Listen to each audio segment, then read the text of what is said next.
Hotep, Shalom, Jumbo, Nubians with the hot topics on deck. I let this young man introduce himself, and today we're gonna bring a topic. I kind of want to get into something a little poetic justice, I say, for the day. Let me check where I was gonna go at with this.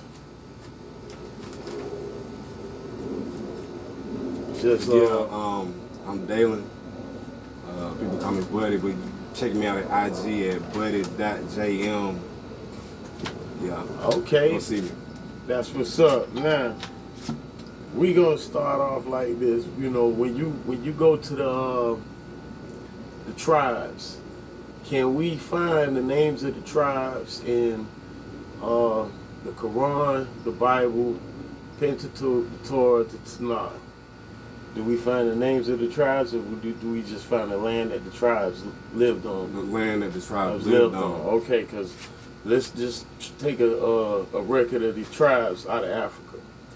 Zulu, Himba, San, Maasai, Dinka, Ashanti, Yoruba, Bantu, Berber, Dogon, Hadzabi, Fulani, Hausa, Mande, Samburu, Karo, or Kahinj, the Hebrew ancient tribe of Canaan.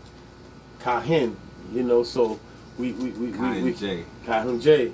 So we look at the ancient tribe, the Hebrew tribe, or Karo, which was their name. They went to Canaan, and the K still stood in there.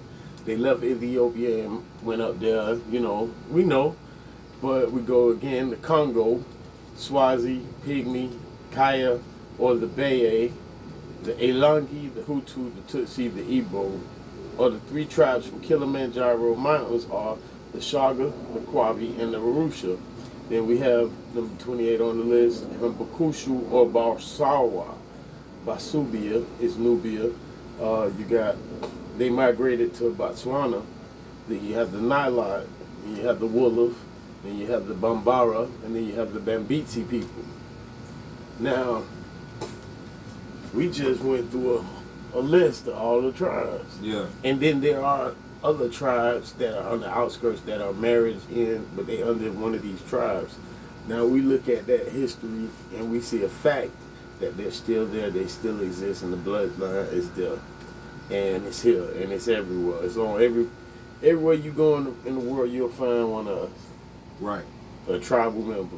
And if you are from Georgia or any of the Carolinas, to my existence, I feel like you hardly one of the stolen tribes from the islands. Nah, that's the Maroons. Now I can get deep in literature with that. You can get island blood too. So I'm gonna say this: when you talk about the Maroons, the Moors, the ancient word for Moors, the tribal word for Moor will be Berber, Mandinka, or Bantu, or some other tribes that took up and joined because of the Arabs coming down and ransacking Africa. So we looked to what the Islamic faith had to do with that. A lot of Berbers, they took the Islamic faith, and in order to get out of slavery, a Muslim can't enslave another Muslim. So those African slaves, they caught on and they said, hey, if we take a shahada and we become Muslim, they can't enslave us no more. And so there you have it. Yeah. Because a Muslim can't enslave a Muslim. But the sad part was a Christian could enslave another Christian. So the Europeans over here had a more vicious and brutal attack against the slaves. And that's where the remix came from our story to their story, trying to turn into this, what you have today. And then go back to that tribe, the Cairo, the original Hebrew tribe that was in Canaan. Do you ever heard the term, I'm going to beat you like a Hebrew slave? Yeah. Or you ain't nothing but a Hebrew slave? Yeah. And they failed to understand where that term, the historical term, come from. Right. But it's facts. Yeah, it's true. It's all true. It's all true. It's all true. And we look at these endearments of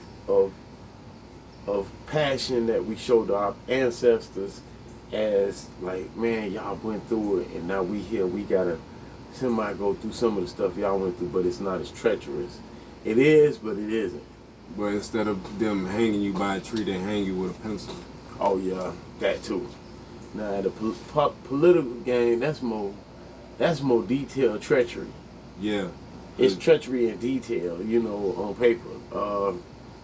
You got a lot, man. Politicians, you know how you got cats on the block, you blocking hard, and then you politic with the other big boys that got all the little soldiers working for them. The same thing in politics. You got the big boys, the governor, the mayor, the Congress, all of these big boys, and they politic on, hey, we're gonna distribute it out like that. Yeah. We're gonna do this, put that out there like that. Yeah. The little man is the one he's consuming it.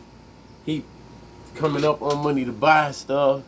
It's pretty much consumption, spending money. Just like the value of a dollar. The value. What's your outlook on the value of it? What's your opinion on the value of a dollar? How they've made money more powerful than a human being? Yeah. See, I don't know. I just feel like, well, really, money is what we have is just a certificate. Yeah. Money really doesn't have any value to it. But I mean, if anything, we should be, as a people, as a whole, as an earth, we should be more of like traders with each other. Barter system. Yeah. Back in the day, how trade was. If I have spices or ice cream, and you have blueberries and watermelons, then let's make a deal. Let's do something. I don't believe that money is what's consumed the world and made everybody feel like they have to have it. Yeah. But I will say this. The barter system was better because I could grow tomatoes, yucca, and some yams, and then you could have some mango trees and some chickens, and then I could say, hey man, I got some potatoes, some yucca, and some tomatoes, man. Give me a couple of eggs and maybe a chicken or two. Right. And you know what I'm saying? We were barter like that. And maybe like certain things of flowers to make medicine with. Wheat, barley, all of now.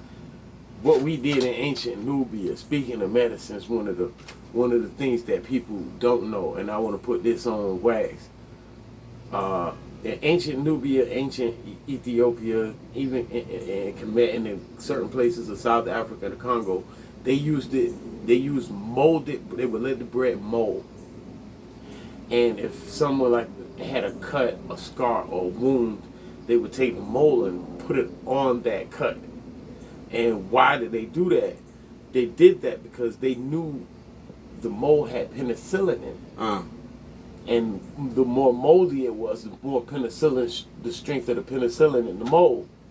And they would heal cuts, they would heal sores, they would heal wounds with this molded bread. And that's one of the things that one of the great ancient tribal traditions has passed on for many generations, thousands of years. Molded bread, and most people don't know that it has penicillin in it. And food for thought, we need to take a little time to study some of our ancient tribal traditions, medical ceremonies, ancient tribal traditions, and the medicines that they used to perform certain things.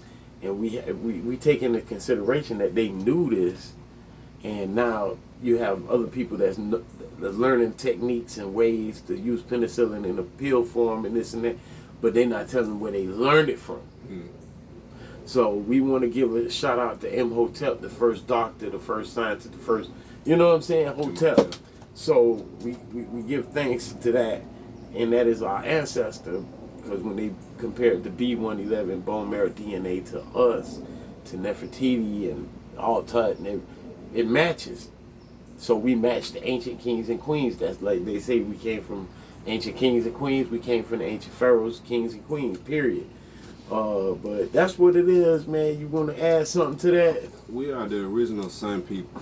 Sun people, there you go. Our god Amun-Ra. is Zurus. Well, you have Amun-Ra, you have Thoth, you have Nut, which is the universe. We have deities that we look at like basically Amun-Ra, Nut, Osiris, Isis, Set, the story goes. How we do this is we go to the story of Asar, Aset, and Set, and we look at how when they had got married, Asar and Aset, Seth was enraged and he killed his brother. He killed Osiris, Asar, and in him doing that, he cut up the body into 14 pieces. And Aset, she gathered up all the pieces. She found 13 of the 14 pieces, and there she created the first mummification. She bandaged his body. She used the oil, the scented oil. She used the cocaine, the marijuana mix, and the tobacco, and she wrapped it and preserved his body. The first embalmation, took out the guts and preserved them and everything. And there we have the first mummification of Osiris. And we know that the spirit of Osiris, after she performed the ceremony, came and made love to her, and she gave birth, a virgin birth, of Horus, or we know as Haru or Horus. And from that virgin birth, there we have it. It starts a whole, you can go back and check it yourself. The story is real, it's there. And when you look at the ancient texts, look at the pyramid text, look at the Book of the Dead, look at the Book of Life, we have proof and facts. Just look this book up. If you can find it, you can find it. The Book of the Dead, the Book of Life, this one has both in it. Do your research, know your ancestors, know who you are, find out why people are trying to keep you down, and we need to unite the tribes all over. So, Hotep, Ashe, Assalam, Alaikum, Walaikum Salam, to brothers who are Islamic and brothers who are in the Christian faith, peace, God bless, all of that good stuff, and Nubians with the hot topics. We'll get back at y'all. So, peace, everybody. Peace.